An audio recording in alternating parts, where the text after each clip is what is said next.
Rod had a great question for us here.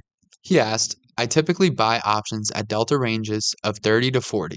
How do I enter a paper trade in your tool? So we can start right here on the dashboard. We're going to select a stock from our watch list, let's say Tesla.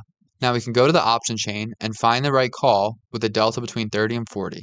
It looks like the 417.50s are going to be the one here. So now we're going to go back to Quick Strike, select on the call, and we can edit our strikes. Now watch the chart as I edit my strikes. As we move the strike up or down, notice how the break even shifts and how the green profit zone moves higher or lower. Higher strike lowers cost but reduces probability. Lower strike increases cost but improves probability. That's the trade-off. So we've selected the 417.5 calls with the right delta. Now we can enter an opening order. We're going to select the number of contracts we want to buy, select our limit price, and submit the paper order. Now you'll see it pop up here in your positions, and now you've entered the trade. Options AI, find your option.